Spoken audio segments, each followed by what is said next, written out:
Hello, my name is Wade Nomura, and this is Rotary and Serving Our Community. Today we're taking a look at a very special show. This show has to do with a fundraiser, and for those of you that are drinkers, you'll probably enjoy this one. It's a wine tasting one that Simi Sunset put on. And with us today, my guest is Cindy Belmote. Cindy, welcome. Thank you, Wade. Tell us a little bit about yourself. Well, I'm a native Californian, so I've been here my whole entire life. I've run the gamut of different industries that I've been in over my career, from manufacturing, court reporting, education, marketing, and private gold savings. Great. So what got you into Rotary? Actually, a Rotary event. One of my neighbors, Laura Simonsgard, she would always invite me to the Cajun Festival, which is one of the biggest Cajun festivals east of the Mississippi. And I always thought it was a great time selling beads and little stuffed alligators and pouring beer. And I really didn't know what I was doing there other than having a great time until I actually read in the paper that it was put on by Rotary and all the different benefactors it was benefiting. And I was like, wow, that's what Rotary is.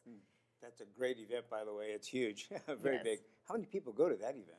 Oh, I would say probably 60,000 maybe. Yeah, that's about right. I'm guessing that too. So in Rotary, when did you join?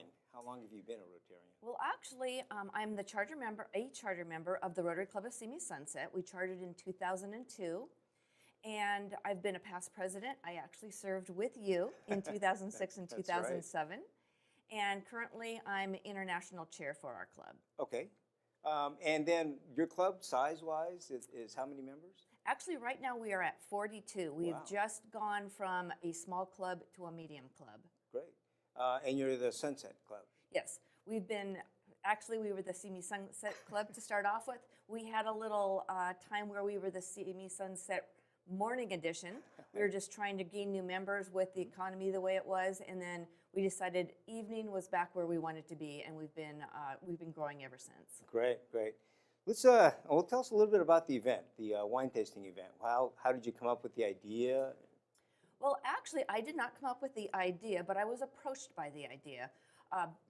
When we first started our club, we had what we called a silent fundraiser. We sold across the U.S. the Rotary logoed canopies, the event canopies. Right. And a couple of years ago, we basically were not able to get them from the manufacturer, a nice quality canopy, so we sort of lost that fundraiser. And just this summer, we had my high school reunion, and we had not just my year, but a couple of years. And a friend of mine that I've known since junior high said, oh, I always see you on Facebook, and you're always doing these Rotary events. Are you looking for a fundraiser? And I said, well, always we're looking for a fundraiser. What do you have? And so she introduced me to a wine club, and she's in the wine industry up here in Santa Barbara and San Luis Obispo counties. And so she explained it to me a little bit, and I thought, well, that's just right up our alley. And it's kind of I thought of it as a silent fundraiser for our club. So when I pitched it to the club, it was, this is something to replace that canopy fundraiser. And it's it's sort of new with this. It's called World's Best Wine Clubs. And they're fairly new with not a whole lot of clubs involved. And I said, well, in order to let people know about it, why don't we have a kickoff wine tasting event? And that's what we came up with. That's a great idea. Now, it's a fundraiser, so tell us a little bit where the funds go. Well, actually, this fundraiser was basically just to get us started with the wine club, to introduce the wine club. And ultimately, since we might be able to have an opportunity to advertise in the Rotarian magazine, which would go across the country, funds will still go locally, which of course they're going to go to education, they're going to go to the hospitals, scholarships, what all the Simi Rotary clubs, most Rotary clubs want their funds to go to. And if we do expand our wine club across the country, then we're actually going to take some of those funds and use them internationally. Wow, so it's going to get big. It's Yes, more than just we an hope event. so, It's a yes. kickoff to a very large project then. We hope so. Great, it sounds good.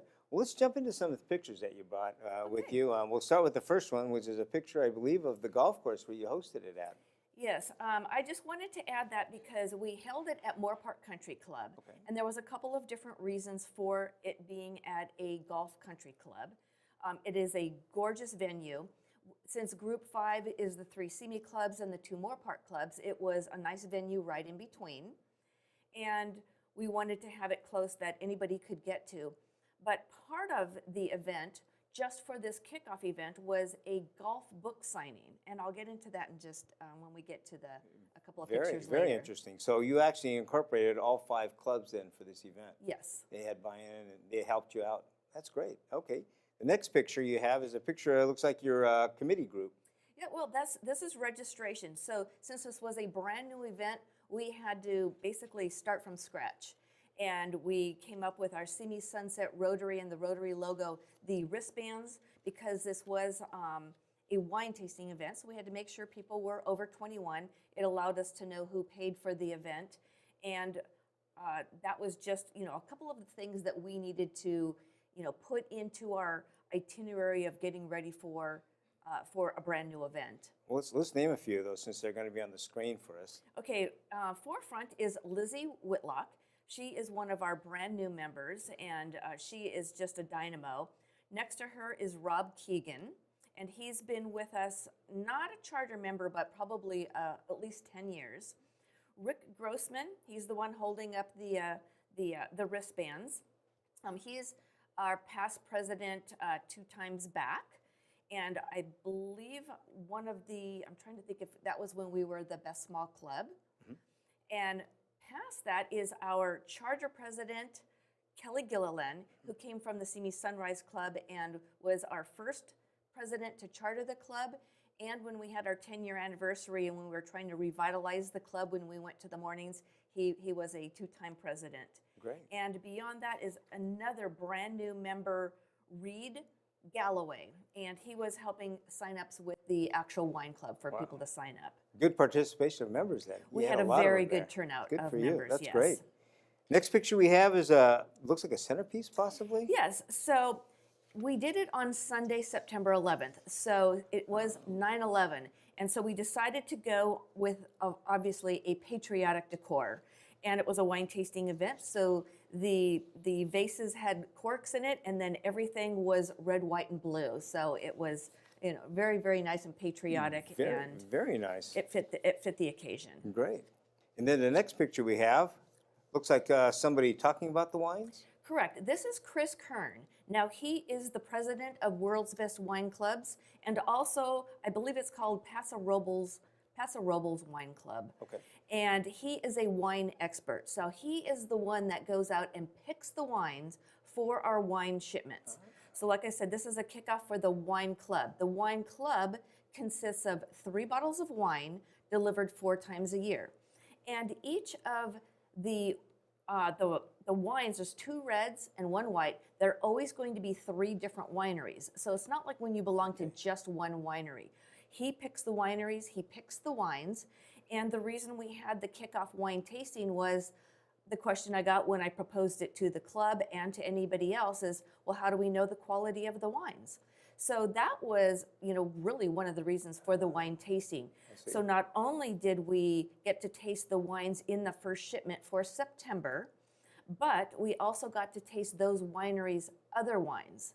So we would know the quality of, say, for instance, Sculpt Era was one of the wines that the Viognier came from. But he brought 4 different wines that we could taste. So we could see, yes, we really like the wines from that particular winery. So he was explaining about the wine club. And if you go on to the next one where Reed was at, this is where we actually had the wine sign up. We would stamp the wine club member, if either they were already previously a wine club member before the event or they signed up that day, they got a stamp because they were going to get the golf book that I'm going to talk about in just a moment. But we could sign them up right then and there for the wine club. And then September will be their first shipment. And what's really great is December is the second shipment, so just in time for Christmas and the holidays. Great. That's a great idea. Looks like the wines were pretty successful also. Yes. The next picture, it looks like a picture with some food there. It looks like you included a little enticement absolutely. There with that. With any event, the food spread is key to it. Right. With wine tasting, we did it from 3 to 5 in the afternoon, so it was before dinner. So basically, You could see from that one and the following one, the amazing cheeses we had. We had an amazing fruit spread, and actually it was just perfect because, so people weren't just tasting wine with nothing, to have a bite with, and it just was absolutely beautiful. Now, how many people did you have? We had roughly around 100, a little over 100 people, I would say.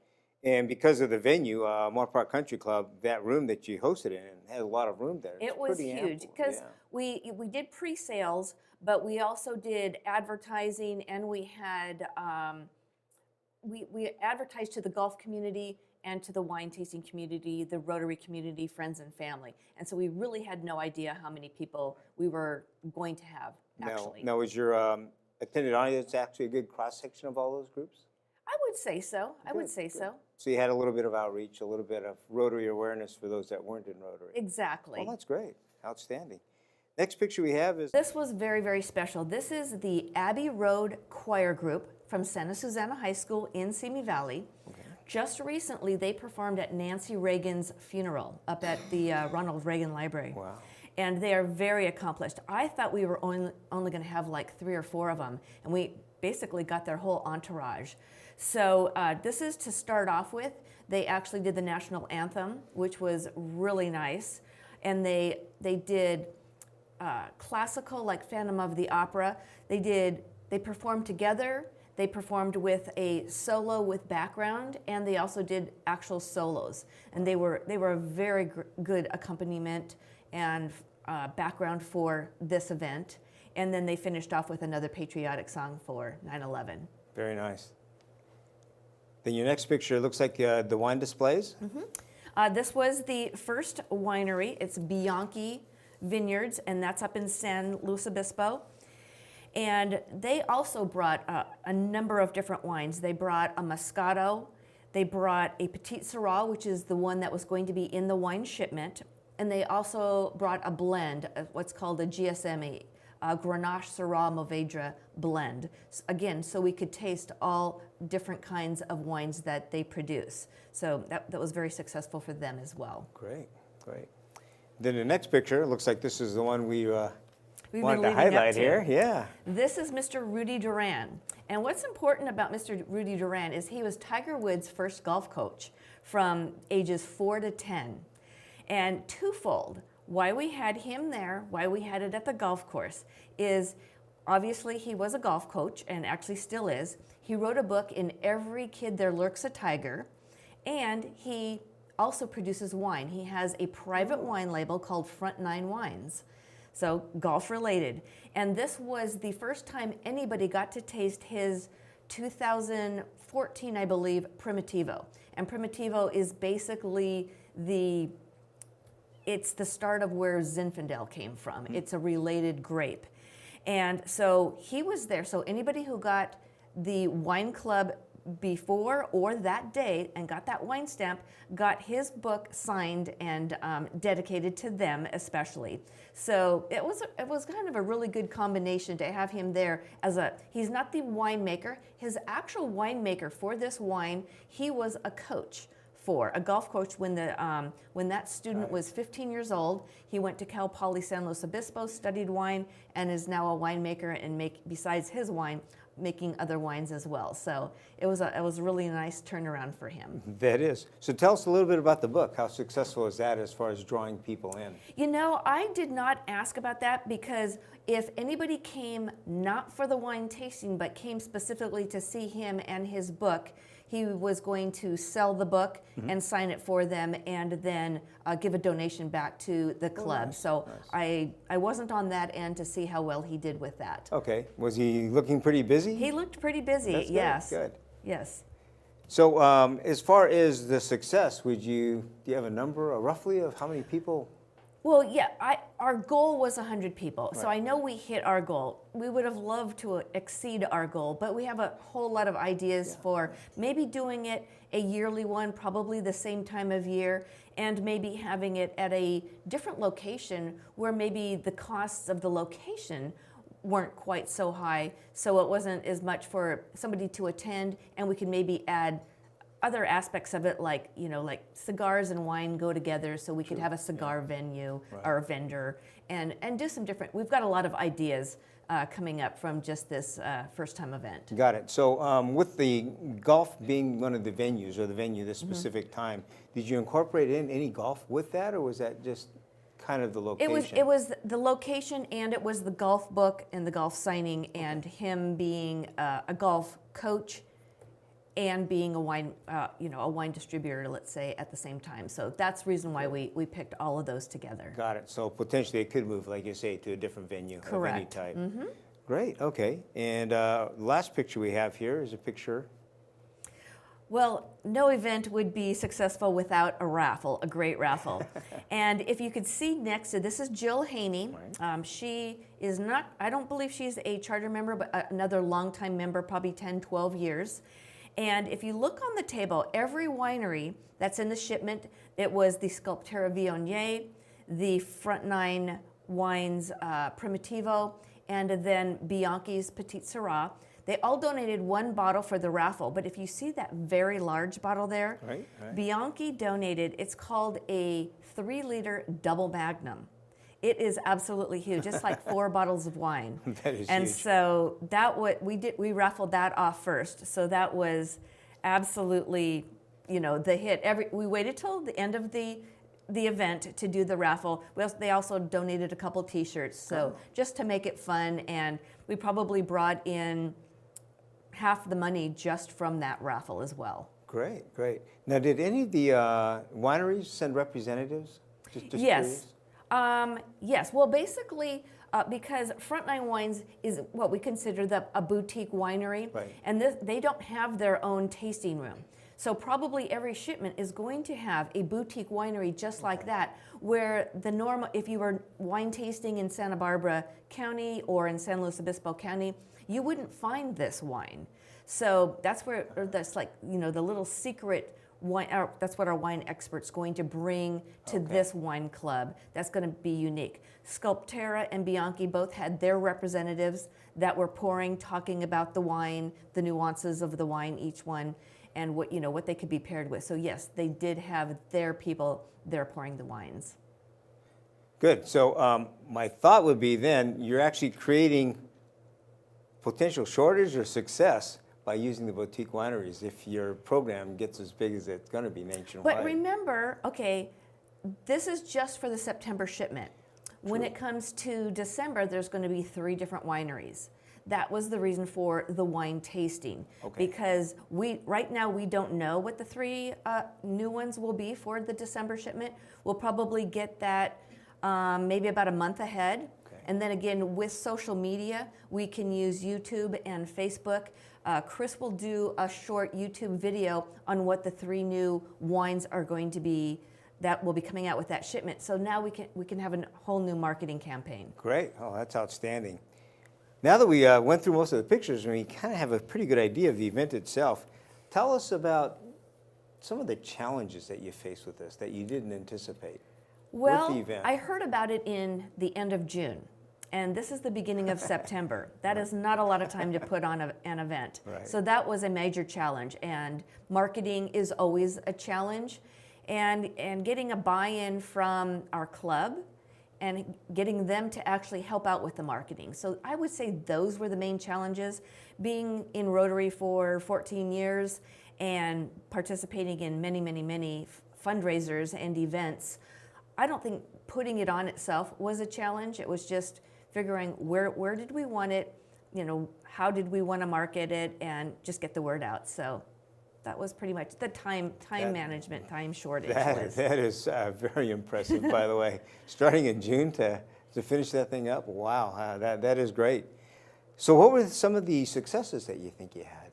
Well, the successes are we got a lot of signups, so we were really happy with that.